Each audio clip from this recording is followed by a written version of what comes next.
What is up, everybody? It's Bart Johnson here, and once again, it is Saturday, 1 p.m. Eastern Time, meaning it is time for, well, really my favorite time of the week, when I get to hang out with you guys for about an hour or so live here on the channel and look at some filmmaking stuff, hang out, talk, joke, and just generally have a bit of a good time.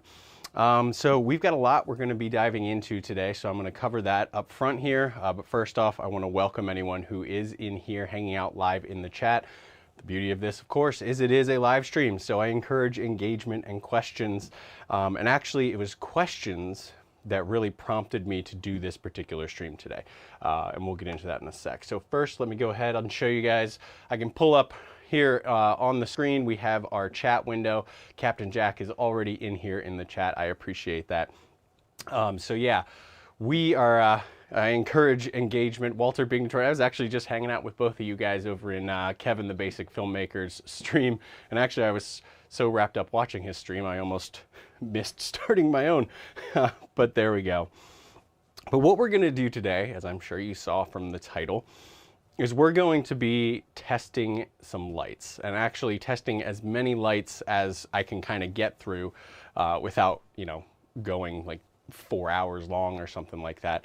And let me tell you why we're doing this. So on this channel, I do a lot of lighting reviews. I do a lot of filmmaking gear equipment reviews, and of course a big part of that is lighting. And so I've had lights over the years that were, you know, sent to me by different manufacturers, and I've tested them. And one of the big things that people always want to know is light quality and, of course, light output. And so I have been using a spectrometer, a color meter, to test those lights over the past couple of years. But I decided to upgrade my color meter recently to this guy right here, which is sort of like an industry standard. This is the Sekonic C800. Not a cheap piece of equipment, but definitely a professional measuring tool. And this opened up a whole bunch of new measurement values and capabilities for me. And so I've started utilizing this in some of my latest lighting reviews, and will be using it in all of my upcoming lighting reviews. But what I wanted to do is go back and revisit sort of all the lights that I have in my inventory and measure them with this guy. And now the readings may not be any different, they might be different, but basically I'm going to be able to get more measurements on those lights. I'm going to make sure that they're up to date, and I'm going to make sure that all of my measurements are standardized, because I'm going to be using the same instrument to measure all of the lights. So that's the theory. Now you may be wondering, okay, well, what are you going to do with all of this information? Well, what I've been doing recently, I've done it with my previous two light reviews of the Aputure 60X and of the 200D, and I'm going to be doing it going forward, is I've been taking all of this data and compiling downloadable reports that sort of go along with the review video. And I've already had one of those go out there where you can download the numbers. I believe it was I think I did for both the 60X and for the 200D. But so I've put those reports out there so that you can have and access all that data if you ever want to refer to it and compare them. Basically, I know I'm rambling on here, but basically I want to build a big database. I want to build a database of all the lights that I have and test, so that I can quickly pull up an old light, compare it to a new light and stuff like that. How I'm going to deliver that, I'm not quite sure yet. I'm not good enough with my website to build like an interactive database on there, but I am putting together these reports. And so I'm not going to be able to put together the reports today, but today what I want to do is at least do as much of the measuring as we can, and also share some of the results with you guys live. So you're not just going to be sitting here watching me just scanning and doing nothing. I know there have been a lot of questions. I've been in the Aputure user group and seen a lot of questions that people want to see. Okay, well, I want to see this light compared to this one with this modifier. We're going to do some of that today so that you guys can get answers right now. And then in the future, as I get these reports put together, because they do take me some time to compile them, I will have them available. There's a few in the links in the description down below already that I have completed, but they'll be available with my reviews, probably on my website, and I'll find some way to make a big database of it. So I know that was a long intro to what we're doing, but basically we're going nerdy, and we're going to be scanning a whole bunch of lights today. Let's see what we got here in the chat. Captain Jack says he's still watching Kevin's stream, multi-watching. There you go. Well, hopefully Kevin will get himself wrapped up and come hang out with us over here a little bit. So let me give you guys a little intro to what we've got going on down here in the basement studio in order to do these lighting tests. So obviously I've got my key light and overhead light and everything on right now, but when we do the testing, we're going to shut all of those off, and we're just going to be shining the lights on. This is actually a gray, 18% gray backdrop that I have back here behind me.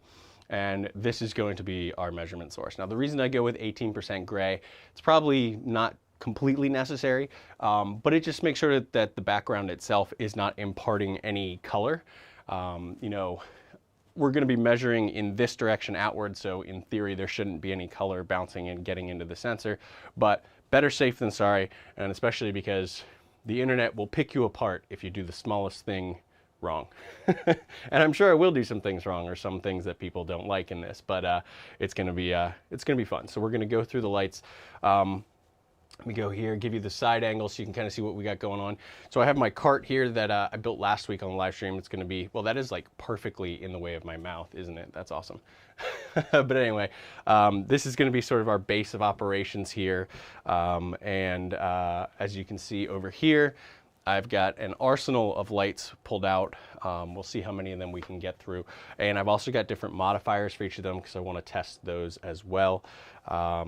And let me see what we've got going on here. Let's get back to camera one and see what we've got going on in our chat. Pete Hallis is here. 120 watt, 4-leaf, 6,000 Kelvin LED lights. That's a lot of numbers. What are you specifically looking for? We're going to look at the 120D Mark II, but Mikhail Walker, our Nanlite Fresnel is compatible with the 200D. Was thinking about getting several 200Ds, but the compatibility with their own Fresnel is pretty sad as you've tested. Yeah, you know what? They might fit, and we can look at it briefly because I do have the Fresnels here, but I wouldn't recommend it because each brand is really designed for their own lights, and even now within the Aputure brand, the Lightstorm modifiers, the Lightstorm Fresnel, is really designed for the Lightstorm lights. And of course the 200D is an Amaran light. It's slightly designed, and like you said, in my 200D video, which there's a link down below that you can go and check that out, it actually doesn't perform as well using the Aputure Fresnel. We can try it on there and just take a look, but I wouldn't recommend, but we'll see what we can do. Swing by from Kevin's stream, check you out, Ken Parrish, awesome. All right, so what we're gonna do here is we're gonna get started because we got a lot to cover and a lot to go through. So what I'm going to do first, what am I gonna do first? First I'm gonna fire up, let me show you guys, we got our little overhead here, just a quick little behind the scenes. So I've got my chat here up on the iPad, I've got control of my switching here, and control over the computer and whatnot. So if anything goes wrong with the stream. But basically what we're going to do is we're going to boot this Sekonic up. And the first thing I'm going to do, there's an old reading in there, is I'm going to change it, and I'm going to do what they call a dark calibration. Probably not necessary, but just so you know that this thing is fully calibrated. This closes this sensor off. So I switched it to that. It covers it so the sensor is in full darkness in here, and you let it run a dark calibration. So it'll calibrate itself, and then we should be in good shape and ready to go and start checking out some lights.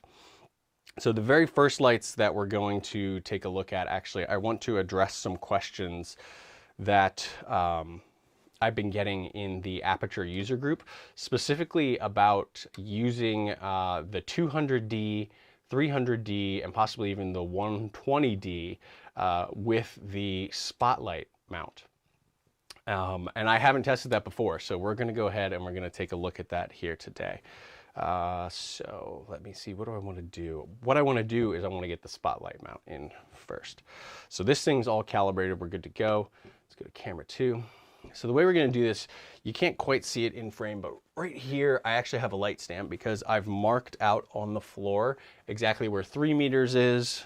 I have a 1 meter mark on the floor here, and then I have my 0 tape mark on the floor here where our background is up against it. So let me pull the chat off of there. But so I have these because I do a lot of testing here. I don't want to measure it every single time. I have them laid out so that we can get accurate measurements. So just beyond the cart over here, I have a stand which is set up at the 3 meters, but I'm actually going to swap that out, and we're going to get that spotlight mount in here, and we're going to do that. Yes. So let's go to camera 1, pull the chat back up. There we go. All right, so let's get this stand there. You can see the stand there. Get him out of the way. And I'm gonna wheel in our spotlight mount. And what I'm gonna try and do with this guy is keep the front of it lined up right over that 3 meter mark. Okay, so there we go. It probably will still be out of shot in the second one here. Yeah, so it's just out. You can see it just peeking in. But I have the 26 degree aperture spotlight mount. And so we're gonna go ahead and we're gonna pop the 300D on that in just a second. So let me see. It would also be interesting to see the 200D and the Aputure F10 if you're getting one in the future. Yeah, unfortunately I don't have the Aputure F10 Fresnel. Yeah, that, for those of you who don't know, is the Fresnel that's specifically designed for the new 600D. I also don't have a 600D, I'm sorry. So we're gonna go through what I've got. And of course, in the future, you know, I am gonna be testing more and more and more. So make sure you're subscribed to the channel, and you'll see when I have reviews come out, you know, if I got a 600D or a you know, a Fresnel for those larger lights and all that. So right now we're gonna take a look at this spotlight mount. So we're gonna get ourselves set. I'm gonna kill some lights and we're gonna get ourselves going. So before we start, let me turn this on. I have a little pavo tube here on my cart. It's gonna be kind of our work light. I know we're sort of blown out right now, but I need to shut off all the other ambient light so that we don't skew any of our results. So let's kill these. And as pretty as our backdrop is, we're gonna kill these. I should have had these all configured on their wireless remote system, but I didn't feel like toying around with it. Okay, so we got that off. So we're gonna shut off our work light over here. And we're gonna start with our 300D. So we're gonna start with the 300D Mark II here. Let me see if I can, I don't need that much work light. Let's dim you down so you're not quite so intense. There we go. Camera 3. All right, so we have our 300D Mark II here. I'm gonna pop this on that light there. Make sure this guy's not falling asleep on me. I'm gonna pop him on the light mount. So we do not need our reflector dish.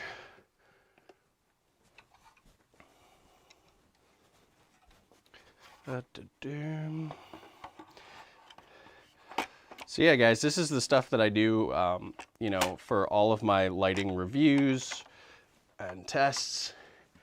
And to tell you the honest truth, it can get a little boring just being down here in the basement by myself. So I figured I'm going to be doing these tests anyway.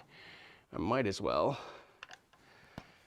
live stream it and hang out with you guys. Let's get this out of the way. And there's my power strip. Here's my 300D power box.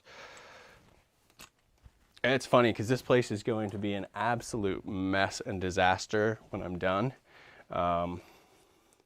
Just because, sorry, I'm down here getting everything all plugged in. Just because everything has its own cables and power bank and all that. And so I'll have some major cleanup to do after this is all said and done.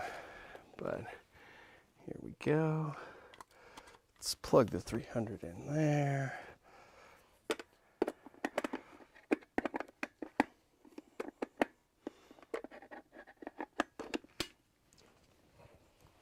click lock. Are you powered on?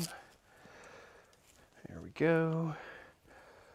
So, how's everybody doing today? I know I'm like hiding off camera. If anybody tunes into the stream right now, they're gonna just see like a dark room with nobody in it and just like a disembodied voice talking. Yeah, that'll be nice. Okay, here we go. Let's plug him in. I'm gonna fire him up. Okay, get it at 100%. I think.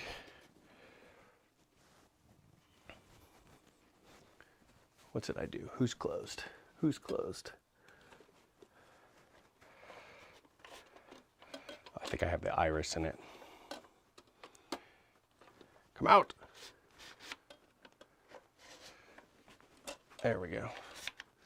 Had all the cutters in, so I need to pull the cutters out. All right, there we go.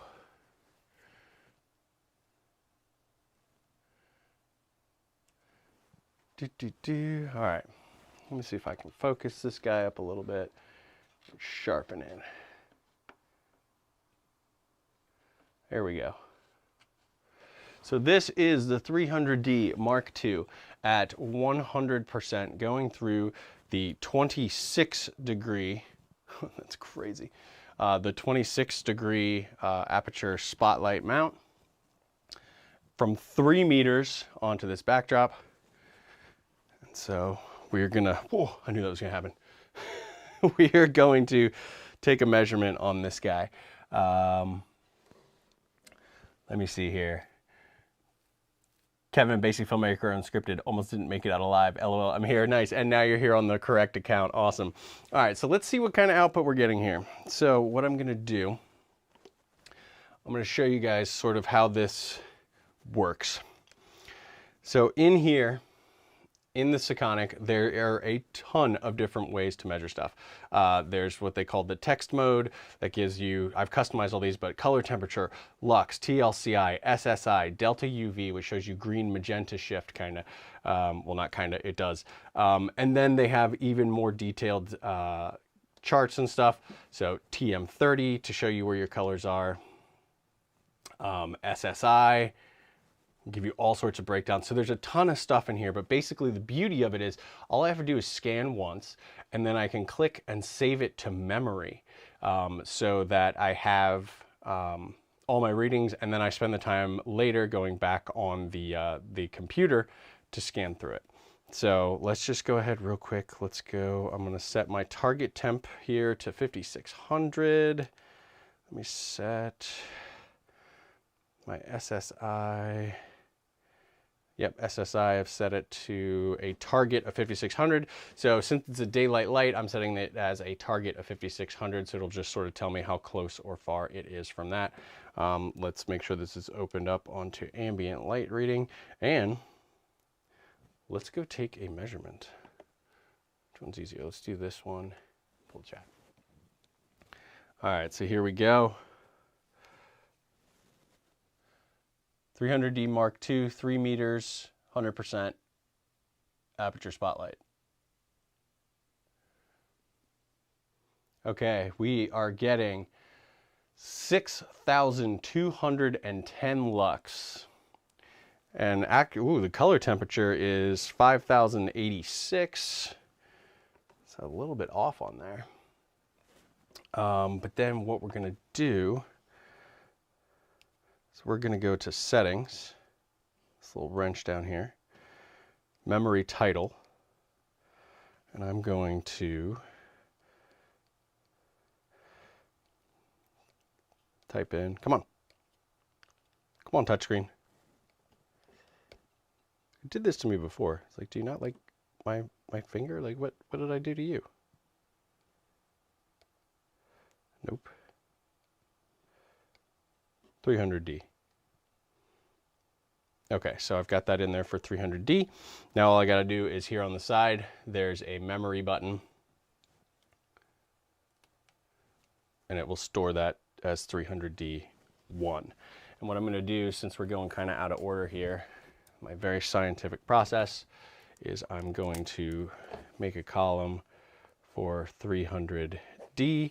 I know that number 1 is 100% spotlight, 3 meters. And then I'll have 2, 3, 4, 5, 6, 7, 8, because all the readings are going to be saved in the actual meter itself. And then I'll have plenty of homework to do to put together all the reports. But let's get that guy down and out of the way. Let's take a look at the chat real quick. Let me come back up here. I'm going to pull this a little closer to me so I don't get destroyed by the light. All right, so what do we got here? Captain Jack says, nice iPhone, Bart. That's the new upcoming iPhone 21, right? Yeah, oh, and D2 Sin says he has one. The touchscreen is the worst on that thing. Speaking from Sekonic C800 owner as well. You know what? It works fine in like some of the regular modes, but when I'm trying to like input like letters and numbers where I really want to be precise, it seems to just give me the hardest time. Okay, so anyway, what we're going to do is we're going to kill this 300D. Let's remember this. It was 50, or so it was 6210, so 6,210 lux at 3 meters. And I know there were a lot of questions about the 200D and how that performs on there. So let's get our 200D. Oh wait, did I? Yeah. I'll tell you what. Let's test it again because I was a dummy and left that on. I don't know if it'll make much of a difference, but here we go. We're going to do number 2, just for safety, all right? Because I had my work light left on. 6,130. Okay, so a little bit less. I don't think this was doing a whole lot, but let's just mark down that right there. Might as well just leave this here. So 100% spotlight, 3 meters, fixed, meaning I did it correctly. All right, so 6,130. Let's see what that 200D can do. Now the beauty of this is, switch to camera 2. The beauty of this is the 200D, of course, being like a $300 light versus a $1,000 light in that 300D Mark II, which is kind of crazy. So let's shut this guy off. Yikes! Turn my work light back on. And we'll do just a quick look. For those of you who may not know, I do have a full review on this light, but this is the Amaran 200D, a super affordable but sort of stripped down in terms of its features light, but still super powerful. So we're going to see exactly what it can do on the spotlight mount because I haven't tried it with the spotlight mount. So let's go to camera 1. I'm going to unplug 300 and roll. Because the spotlight mount I have on like a rolling C stand, but the rest of these lights don't really need that. So here we go. Let's get our reflector dish off. What am I doing? I do need that. I need the spotlight mount. I'm losing it. I'm losing it. Isn't this thrilling? Guys, just hanging out, and let me know if you guys have any questions and any preference for what to shoot next. I should not have wheeled the spotlight mount out of there because I want to keep the spotlight mount. I just want to swap the lights. So let's wheel this guy back in here again, lining it up 3 meters. Let's get this guy on here. It looks so funny. All right, not nearly as heavy, so we can tilt it up a little bit. And let's get it plugged in.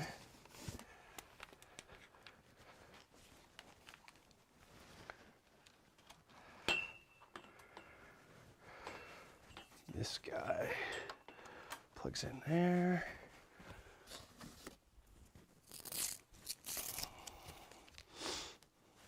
All right, we'll be up here in just a sec, guys.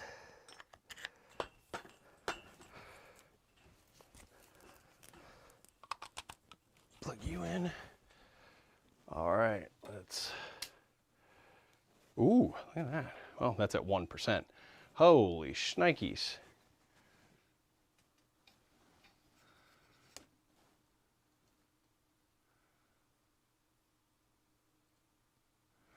Oh, Kevin's asking, after shutting down the work light, was the Kelvin any different? Let me take a look. I still have that pulled up here. No, it shifted just a little bit, but it was still 5,092. So the other one was like 5,000 and some other change. So this guy, this work light here, it's just a Nanlite Aputure 15C, and I mean, it's really not making much of a difference over here, but of course I don't want to contaminate it in any way, shape, or form. So it really didn't shift it very much at all. But here we go. We've got the 200D set up here, 3 meters away on the spotlight. Let me write down 200D number 1. Let's take a measurement. Okay, so a quick reminder, our 300D Mark II on the spotlight mount was 6,130 lux. So let's see what the 200D does.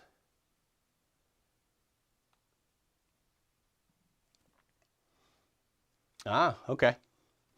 So this is interesting. Our 200D, as you would expect, is not as powerful. It's only 4,640 lux compared to the 6,100 of the 300.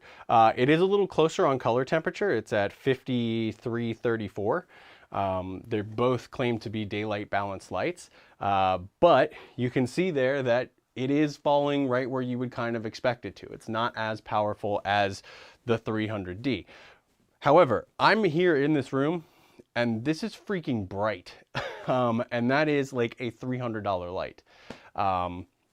And the quality is there, it's got a TLCI on here of 97. The delta UV is 0.0001, meaning there's almost no green magenta shift. That's pretty impressive for the 200D. It's also showing like how much dust is in the air down here, and that's awesome. But there you go. For those of you who were wondering about the 300D Mark II versus the 200D on the Aputure spotlight mount, that's what you've got right there. The 300D is more powerful by about 2,000 lux at 3 meters. Well, I guess a little less than 2,000 lux, 4,640 versus 6,130. Let me get this one saved in here too. Sorry, this is a little bit more of a time-consuming process than I thought. I know it just took us like 30 minutes to measure like 2 lights, so hopefully I'll pick up the pace here.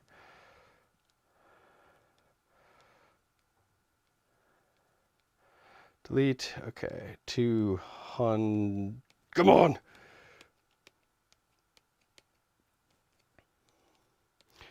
For the price you pay for this thing, this is definitely no Apple touchscreen. Come on, man. 200D. Okay. Now I'm going to save it into memory so that I can take a look at it later. So 200D1 is 100% spotlight. 3 meters. All right, so let's take a peek at. I did it again, didn't I? I literally did it again. Oh my goodness. All right, let's try this again. Oh goodness. All right, so this will be number 2 on the 200D. There we go. Exactly the same. Again, 5356 for the Kelvin, 4610 as opposed to 4640 for the lux. So the work light really wasn't making much of a difference, but of course we want a super clean reading on that. Delta UV is still at 0.0001, so that's pretty good. So 2 is going to be 100% spotlight, 3 meters fixed. All right, so while we've got the spotlight mount out here, let's go ahead and let's pop the 120D Mark II on there. So let me get my work light on. Let me shut this guy off. Getting my order of operations and my process working here. So there we go. Let me take a look at the chat here. Yeah, I was wondering about that also, Kevin. Don't forget to turn off the work light, Kevin. I should have looked at the chat. Kevin could have warned me, but it's okay. It was quick enough for me to just go real quick. Linus Kane, hello. Love watching your videos. Awesome. Thank you. I appreciate that. Ken Parrish, subscribed. Awesome. Thank you guys so much. This isn't really a typical video. It's just, I know that there were a lot of questions, and as I'm seeing it, this is taking some time. Let me know if you guys have ones that you want to see as a priority above others. So I do have Nanlite Forza 60, Forza 60B, and a Forza 300 over there, as well as the Aputure 60X, which is the bicolor version, 120D Mark II, which we're about to look at, and the Aputure 300X. So actually that'll be interesting. Let's do that. What we're gonna do is we're gonna put the, let's put the 120D Mark II on the spotlight mount and see what we've got. All right, so we're gonna do that. This goes to Mr. 300 over here. So many reflector dishes.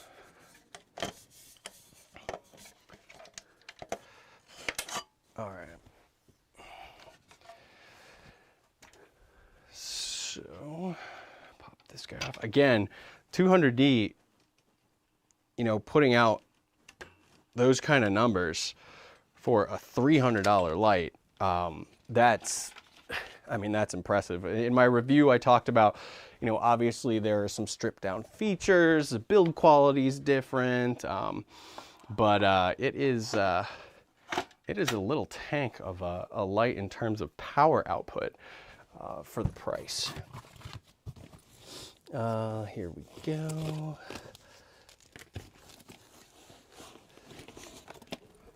Next thing I'm going to ask Aputure to make is just a universal power box that you can plug any light into and it automatically knows which light it is, and so I don't have to drag out different control boxes for every single light. But yeah, I appreciate you guys coming in and hanging out with me during this. Am I going to have to like rename this video as like just spotlight mount testing? Got to be quicker than that. All right, here we go. So this is the 120D Mark II. Plug that guy in. Get our little Nutric connector. Boom. And plug you in. Let's kick you on. And let's get you to, there we are, 100%. Alrighty. Don't look into it, don't look into it, don't look into it. Ah, there we go. I'm learning along the way. What do we got here? Kevin's saying 60X, so we want to see the 60X. The 100D and X and 200D and X are the best value lights for money, in my honest opinion. Yeah, they are impressive for what they are, or for their price. It's crazy. Light travels faster than sound. That's why some people appear bright until you hear them speak. That's pretty awesome. Okay. Without, yes, Kevin, I just saw it in the chat. Work light off. Work lights off. All right, so here we go. This is going to be the 120D Mark II, 3 meters, spotlight mount.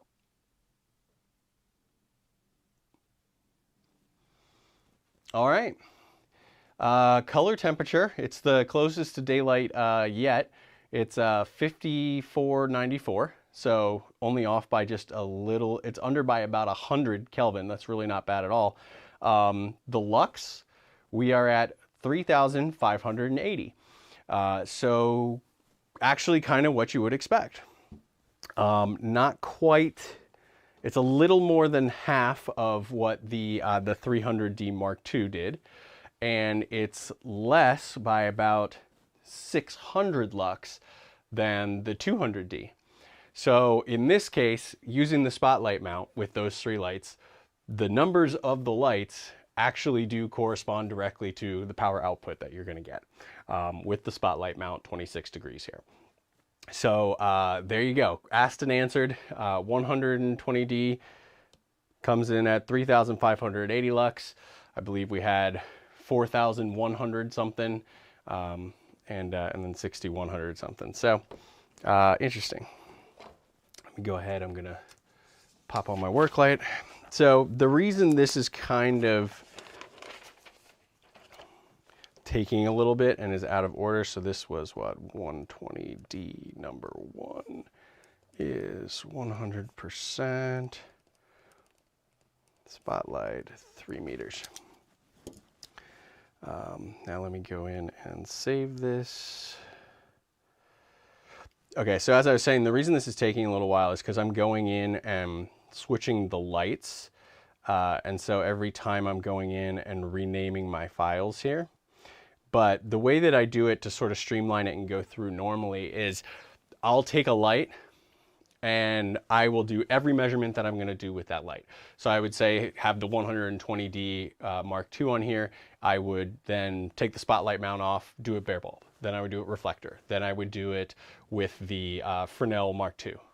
And that way, all of my stuff is just boom, boom, boom, boom, boom, boom, boom, done, move to the next light and go through. When I do bicolor lights, I do the exact same thing, but I do it at different increments of color temperatures.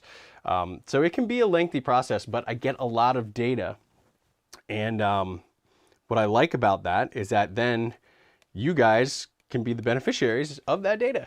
You know, you can get it. And like I said, I'll be releasing these as I finish the reports and put them together.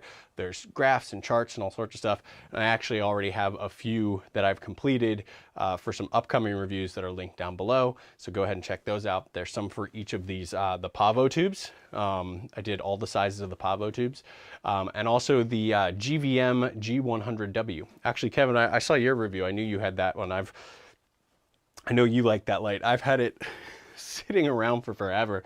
And the poor guys at GVM keep giving me little taps and like, hey, and I'm like, I've tested it, I just haven't shot my video on it yet. So, so there we go. Now I'm gonna go ahead and hit memory, saved as 120D Mark I. All right, so since this is taking a little bit, what do you guys wanna see next? I'm gonna shut down the spotlight mount and we'll switch over to some of the other just lights. So don't blind me, don't blind me. Okay, so let's power you down. So one that I'm kind of interested in, and I'd like to see if maybe you guys are as well, is the Aputure 60X, which is the newest bicolor beast. Comparing that to the Forza 60B. Which is their bicolor version. Now, the interesting thing about that is that it's sort of an unfair test favoring the 60X, because the 60X has a built-in lens to, you know, focus the light and increase the intensity. However, I do have the Fresnel for the 60B. And so we could, in theory, intensify that light as well and see how that does. So I'm thinking we might go that way. But let me just check the chat and see if you guys are indeed interested in that. Thanks for the spotlight test, Amco Visuals. Yeah, of course. Yep, wondered the same. So I'm assuming we're talking about the 60X and 60B. So, or yeah, 60X and 60B, different brands. Let's go ahead and do this. What is the best way to do this? I didn't think this through, but this is fun anyway, just hanging out down in the basement. 60X. Okay, so I'm gonna get the 60X. So here's the 60X, and here's the 60B, and here is the Fresnel. We don't need the barn doors for the Fresnel. Okay, let me get these guys over here. So we're gonna take a look at this. So let's go to top-down shot. All right, so here we go, guys. This is the Aputure 60X. I did a review of it. It was the last light that I reviewed before I got the new Sekonic C800. So I do want to make sure that I test this guy all the way through. I probably won't take you guys through the entire gamut of the tests because I do run it at like, what do? I do like 2700 Kelvin, 3200, 4000, 4500. So that's a lot of measurements. So I won't make you guys sit through that. You can wait for the reports, but let's take a look at the daylight output of this. Probably also we'll do the tungsten output as well and compare it to this guy, which is the Forza 60B, which is another 60 watt bicolor chip on board LED light. I mean, look at the difference between these two. It's kind of insane. But like I said, this has a lens element in it to help focus that light. This one does not. So I think what a fair test would be is if we take its Fresnel attachment, pop it on there, and then we compare them like that. And we'll put them at like full spot just for giggles and see what we can get. So let's go ahead and let's get the X booted up first. All right, so I've got my light stand moved in.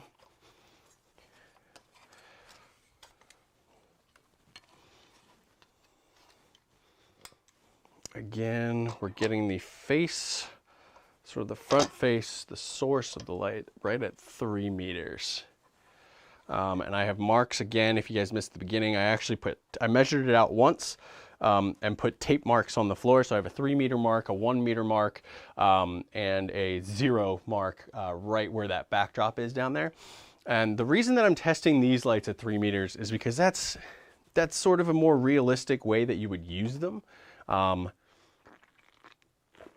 You're not going to be using lights this bright, like 3 feet, 1 meter away from somebody's face. So I think this is more realistic. A lot of times you see manufacturers' results and they measure them at 1 meter because they want to show those pumped up numbers. But I kind of like to use 3 meters as my standard for these kind of lights. And for weaker lights, smaller lights, even the tube lights, I did them at 1 meter. Because they're lights that are a little bit softer and weaker and usually being closer. But 3 meters is generally the way that I like to go. All right, so let me get my 60X powered up.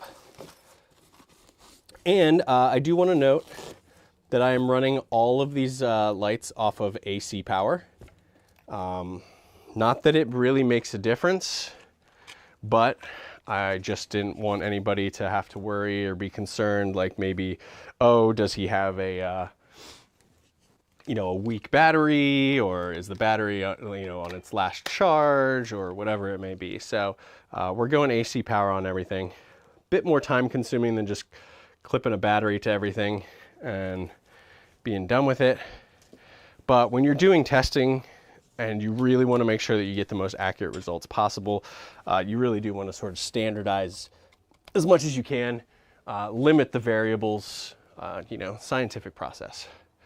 So here we go. Whew, okay. This is our 60X. This is my other favorite light right now. So I'm going to spot it. That's as spot as it goes.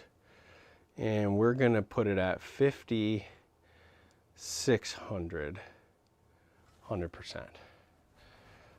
Okay. Don't look into it. Don't look into it. What's our chat saying here? High C Films is saying 3 meters is a great test distance also because at 1 meter, if you're a few centimeters above or below it, it can sometimes make a huge difference. At 3 meters, a centimeter or two of variance makes less of a difference. That's a very good point too. I do try and measure these and aim them so that I'm hitting in roughly the same spot. And sometimes if there's ones that have an obvious sort of spread, like the 200D, if you look at my video, had like a super hot spot right in the center and then fell off very quickly. So I made sure to take measurements both there, but then also, you know, around. But that is a very good point. And thank you for backing up. Work light off. You're the man, Kevin. Let's see here. Alpha CSTV had hit your comment for some reason. Like, I'm sitting here looking at the badass helmets in the background. Oh man, there's so much. You should see what this is covering up. If you haven't checked out some of the other videos on my channel, you'll see it in the background. I've got quite a nerd collection back there. All right, but anyway, so we're gonna look at 60X test 1. Let's do this. Let's wake this guy up. All right, 60X 5600. 3 meters spot. All right, let's take a test. Look in. Got it. Oh, wow. That is 4,460 lux, a color temperature of 5306. So target of 5600, it was off by about 300 Kelvin. Not horrible. But the 44,060 lux, that's like what we were getting with the 200D in the spotlight mount. So that's interesting. That's part of why I love doing these tests, because it reveals some stuff that I could have never even guessed. All right. So I am going to go ahead and save this. Getting faster. And what I'm going to do is I'm going to then take this down to our other sort of most common color temperature, and do 3200. Come on, register my. There we go. 60X. Okay. Save to memory.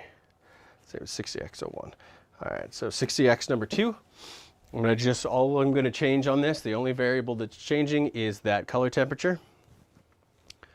So dial it into 3200. Again, these can both go farther than that, but I really want to be able to compare both of these bicolor lights against each other at sort of the most common color temperatures. I can do all the in-between ones later. All right, so this is 3200 Kelvin on the 60X, 3 meters away, full spot. Work light off. Okay, 3103 Kelvin, so only 100 Kelvin off. That's really good. The output does drop. It's at 3820, 3,820 lux. That's actually closer to that's actually a little bit more than the 120D Mark II in the spotlight mount. So that's actually pretty interesting right there. Captain Jack, let's see here. In photography, most photographers do have their light strobes mostly close to their models, 1 meter, but yes, the marketers like to boost the numbers. Yeah, it's different with strobes and when you're working with like ambient lights. You know, I sort of think of it as like if I'm shooting an interview, like I'm not gonna have it, well, sometimes I do. I chose 3 meters. That's just sort of where I am. All right, so let me make sure I save this to memory.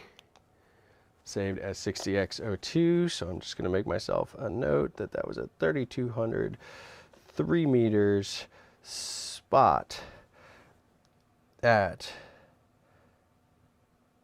and I'm just noting down the lux just for our purposes on this stream so that we can remember them. They're all saved and remembered in the memory of the Sekonic, so I can pull them up later. So normally I don't write down all of the variables, but for this we will. Next one we're gonna do, I'm gonna flip up, give me a new page for the 60B. All right, so I'm gonna get the 60B fired up here. Yeah, and High C Film says, don't forget, different beam angles will affect the brightness levels. Yes, so when I finish my reports of these, I literally run it through all the color temperatures at both spot and flood. So It doesn't have any indicators, at least this particular light, to let you know exactly what degree beam angle you're at. But so I run it through 2700, 3200, 4000, 4500, 5000, 5600, and 6500 at full spot and at full flood to get all those readings. And those go into my reports. And so I do that with all of them. So it's a lot of data. So yeah, beam angle does make a difference. Just for the sake of time and giving you guys sort of like I'm putting them at sort of max capacity. You know, they're going to be fully spotted, they're giving it their best, and we're going to see how these two lights do. So next we're going to take a look at this Nanlite 60B, the other, you know, sort of competing 60 watt bicolor LED chip on board fixture. Let me turn that thing off before I seriously blind myself. I just want to take a quick peek. Yeah, Kevin's backing up and saying that the 3 meters, nearly 10 feet is a smart test. And I also do, even though I'm in the US, I do use meters. And I do measure them out. I'm not like calling 3 meters like, you know, 9 feet. Like I figure out exactly how far, I forget, you know, exactly how far that is in inches. And I measure that out and put it down because meters really is the standard. Kevin, I know you've made fun of us here in the US for using our weird base 12 measurement system with inches and feet and all that stuff, but meters makes more sense. Doesn't need to be converted, so that's why I do use meters. Captain Jack, NBC News often sets their lights at 3 meters with huge diffusers on the lights. Very cool. Let's see, I missed one up here. Captain Jack, he said that. Ken was asking, maybe you mentioned this and I missed it, but are your results similar to those that the manufacturers claim? You know what? Actually, I usually don't even look at the manufacturer's claims. I like to do my own tests, and I'm not doing them to say that they're falsely advertising something or whatever. And you know, I've been told by some manufacturers that I've worked with that actually my numbers come in a little bit higher than theirs sometimes, because when they're advertising, I think they kind of like to go conservatively, which is nice, you know, what is it? The promise less and deliver more, or under promise and over deliver. So there you go. I think that's the way it goes, but it's also just a safety thing. So let's get this guy on here, because this one is a test I have not done yet. I've had that 60B, but I haven't used it, and I am really interested to see. And again, this is not. So this is an attempt to make it an apples to apples comparison as best as I can, because this Fresnel attachment on the 60B is an additional accessory. So it is an additional expense. It's not just the light itself. And I will do tests with this light, you know, bare bulb and with its reflector. But the fact is, its closest competitor, you know, the 60X from Aputure, has a built-in lens helping it out. So I feel like this is the closest we can get to sort of apples to apples. Let me get my power brick out here. It's already a giant rat's nest of power bricks and all sorts of stuff down here. It's kind of awesome. Oop, that's the D-tap cable. We're not doing D-tap today. We are going all AC power. Okay. Plug that power brick in. Hang him on there. So yeah, I think in the future I do want to do a test. Not a test, because I'm doing tests now, but like a full video comparing the 60B and the 60X and seeing what they can do. All right, so let's power this guy on. It's got a little bit of a boot time there. Let's spot it. Ooh, that's interesting. That's a tighter spot. I think the aperture is supposed to be 15 degrees, and this one says 10. Let's see if I can dial it to 15 and see if they look similar. That looks more similar, doesn't it? So that, I can see indicators on the side of this that show me 15 degrees. So that is 15 degrees which is the same as spotted as the 60X could get. So even though this can get tighter, you know, if I measured that, I might get some skewed results because it's really intensified. So let's, again, to level the playing field.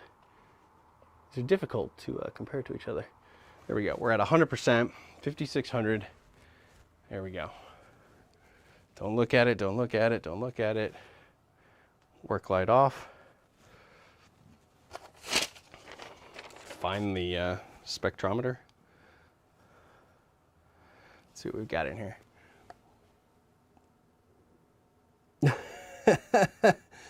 I love this stuff. Grand Tour fans, Americans don't understand that 1 meter times 1 meter times 1 meter equals 1,000 liters, which is 1,000 kilos. Yeah, we do understand that. We're just stubborn. Kevin, work light off. Got it. Yep. Captain Jack, is this being filmed in a basement? What kind of dungeon is this? Oh, a light dungeon. Yes. Kind of impressed with the Aputure 60X. You don't happen to have the Spotlight Mini Zoom for that one, right? Wondering how much the Aputure Spotlight and Mini affects the output of these lights. No, so I don't have the Spotlight Mini Zoom. I did get the 60X in advance to be a reviewer and upon release, but I think just manufacturing difficulties with the way the world is these days. I think, you know, they don't even have Spotlight Mini Zooms to send to me if they wanted to. So I do hope to get my hands on the Spotlight Mini Zoom in the future. And for those of you who don't know what I'm talking about, since the Aputure 60X has that built-in lens, you don't want to use it with the traditional spotlight mount or Fresnel mount. The Fresnel mount, I mean, it's already got a lens in it. You don't need it. But the spotlight mount, it's not going to be as optimized. You're kind of just wasting light. So they do have one that is optimized specifically for the 60D and 60X called the Spotlight Mini Zoom that is coming soon. And yes, that would intensify that light even more, which is kind of crazy because we just got numbers similar to the 120D Mark II and the 200D through the spotlight mount, just with the lens on the 60X. And the X isn't even the more powerful model. The D should, in theory, have more light output because it's just a single color, daylight. So crazy, 60X, pretty sweet. But I've already made a video singing the praises of the 60X, so. So now we're here with the Forza. So this is a Nanlite product, the Forza 60B. It is at 15 degree spot to match 100% daylight. Let's do this. All right, work lights off. Take a reading. Oh, interesting. So its color temperature seems way off. It's at 6,428. That's like 1,000 Kelvin too high almost. No, not 1,000. I can't count. 800 too high. And it has 2,760 lux. So the 60X at 3 meters, 5,600 was 4,460. So it is brighter. Let me just mark this down here. So 60B, that was 5,600, 3 meters, 15 degree spot. And it was 2,760. That's interesting. Now, let's see. I'm going to program this in. I want to see if I take it to that 10 degree spot, how much brighter it gets. But first, of course, I got to change and save this data. How are we looking on time? Ooh, we're getting up there. We're at about that hour mark. All right, 60B, okay. Store that to memory, 60B01. All right, so just for curiosity, I want to take this to that 10 degree spot. So it can spot more than the 60X can. But let's see what this guy does. So we'll get right in the center to give it the best chance here. Take a measurement. That's closer. That's 3,560 lux, but it's still less. 3,560 lux. The color temperature is still way high at 62,000 or 6,243. But yeah, the 60X had 4,460 lux at 5,600. Interesting. So this guy was 5,600, 3 meters, 15-degree spot, and it came in at 3,560. So it did go up. You know, you'd expect that. But let's take this to the tungsten range and see how it does with that. So I'm gonna put it back to 15 degrees. Okay. Oops, don't need effects. And I'm gonna take it down to 32. No, not 34, not 33, 32. Okay. 15 degrees, 3,200 on the Forza 60B.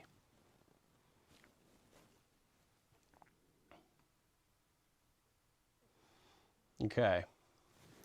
That's much more accurate. It's 3,342 Kelvin, so it's only about 140 high. 2,350 lux versus the 60X, which was at 3,820. So what are we looking at, about 1,500 lux difference? Yeah, crazy. So this one was a 10-degree spot. Not the one we just tested, but I was making a note for the previous one. All right, so 2,350. All right, now let's do that again. Let's give it the best advantage that we can, and let's take it to 10. All right, so that's 10 degrees spot on the Forza 60B, 3 meters. Did I save this? Here we go.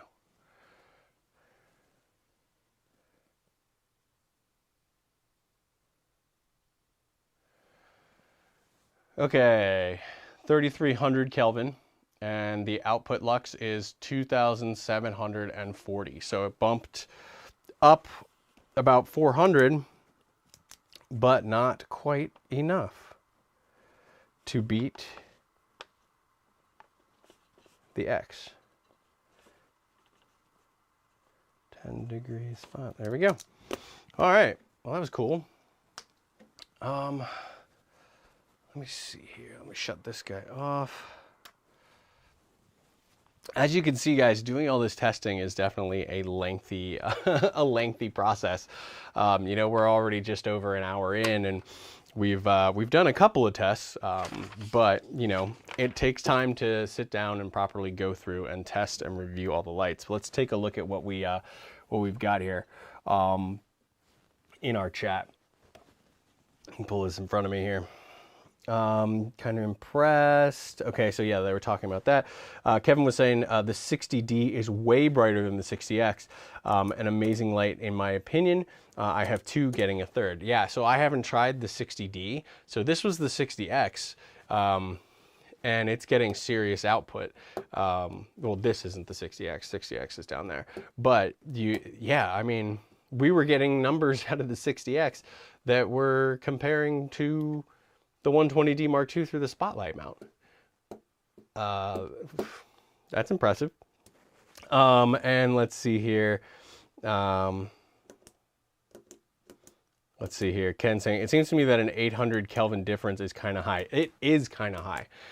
With this set at 5,600, it came in way high for daylight. So it was really inaccurate at the daylight. And you can see it was much more accurate at the tungsten end of the spectrum. And to be honest, I've kind of found that with a lot of Nanlite products. These are Nanlite Pavo tubes up here. And to be honest, I found the same thing in a lot of these measurements. Maybe not as extreme as that, but they did start to drift further and further away from accurate Kelvin temperatures as you got toward the daylight spectrum. But when you went down in the tungsten spectrum, they were spot on. So it's sort of like wherever they're sourcing their LED components from, or if they're making them themselves or whatever, they're getting ones that are much more accurate in terms of the tungsten and not quite as accurate in the daylight. But yeah, that was way off in terms of daylight color on the bicolor. Craziness. Let's see here. That's what I thought, Kevin. Yep. Captain Jack, he needs an assistant. Yes, I do. And I love Kevin's comment on there. Yes, I do. Vanillite. I like it. I like it a lot. Yes, an assistant would make things go a lot quicker. And actually, like I said, when I do the rest of these tests, I really wanted to make sure to hit the tests that I was seeing a lot of questions about, which means that the order of operations of doing this wasn't the most efficient. You know, I had to pull a light down, I had to change my settings in the meter, I had to do this, I had to do that. So really the best way to do it and tear through it is to put a single light on there, run through every test you want to do with that single light, retire it, pop another one up, do it again. This, we wanted to get some quick answers back and forth. You know, like we wanted to see this light versus that light.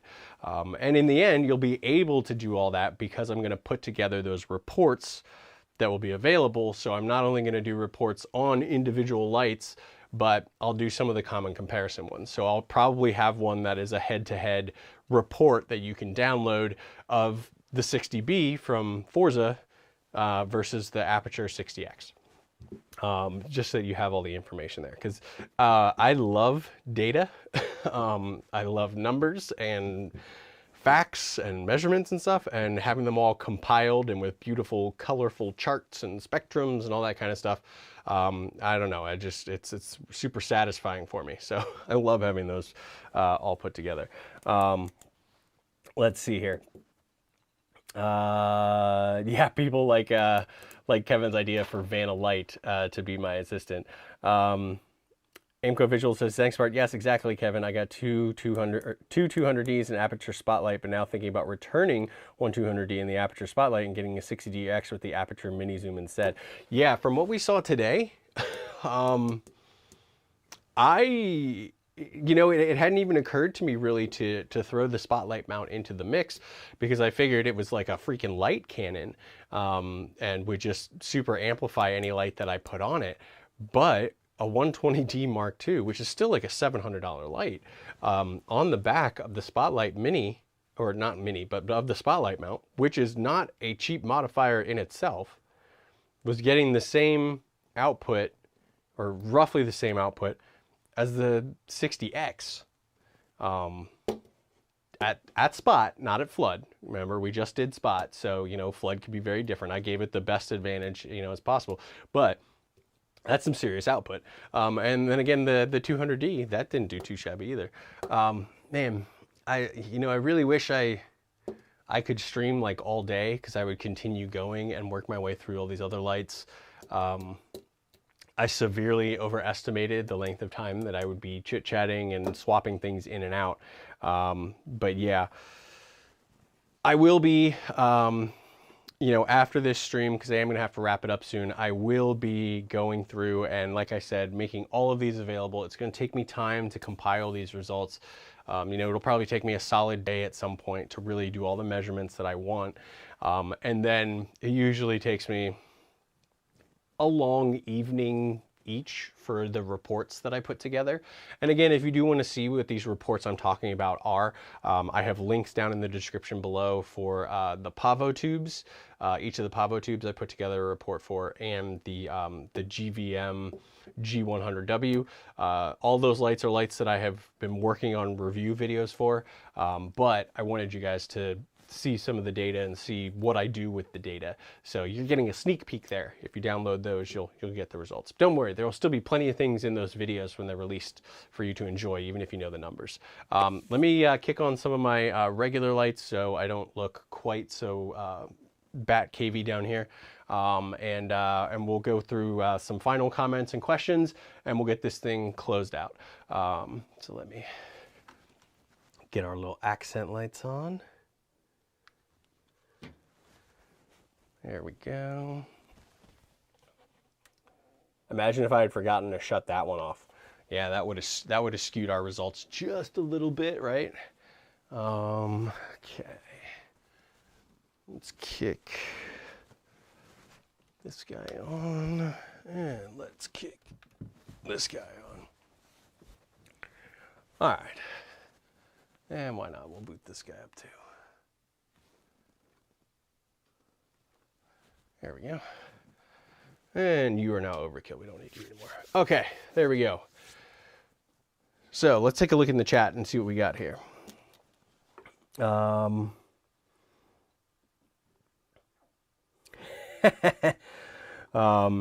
I love this. Captain Jack, the most important question I have is how the sticker application go with your new cart. It went great. I got stickers on it. I did it right after the stream. I couldn't wait.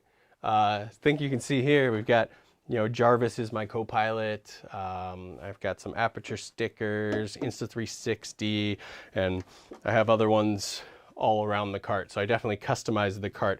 So sticker application process was success. So that was good.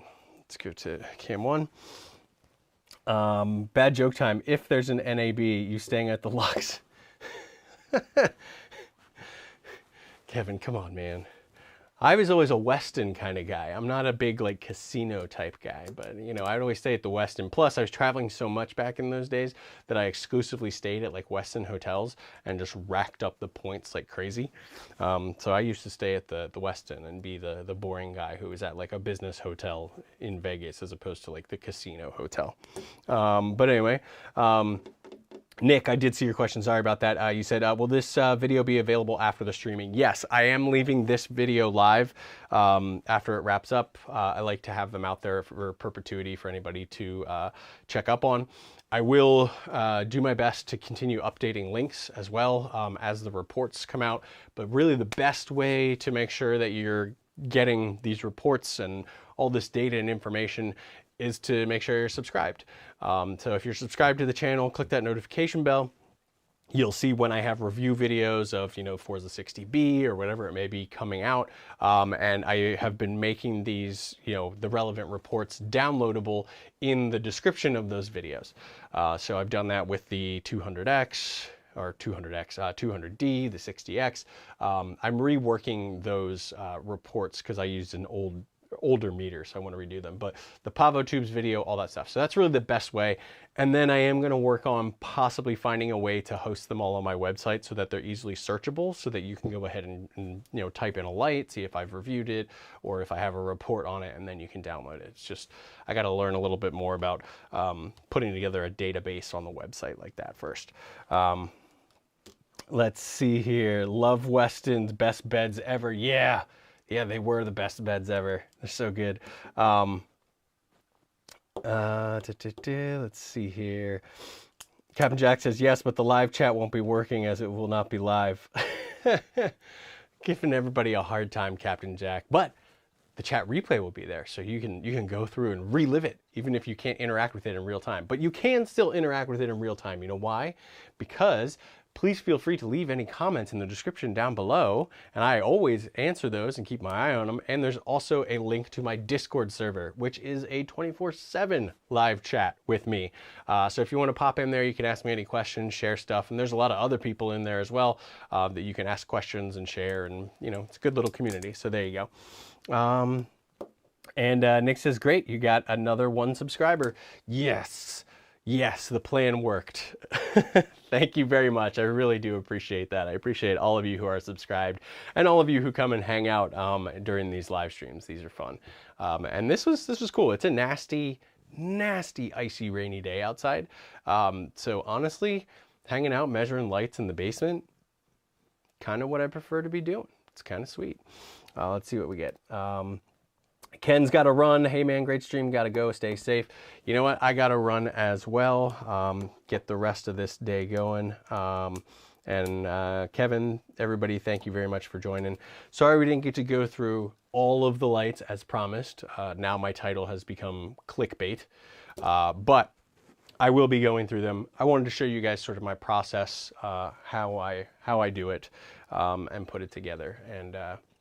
And yeah, I've got a lot of measuring to do, a lot of testing to do, but the stuff we found out today, even with the few that we did, I found extremely informative, and I hope you did too.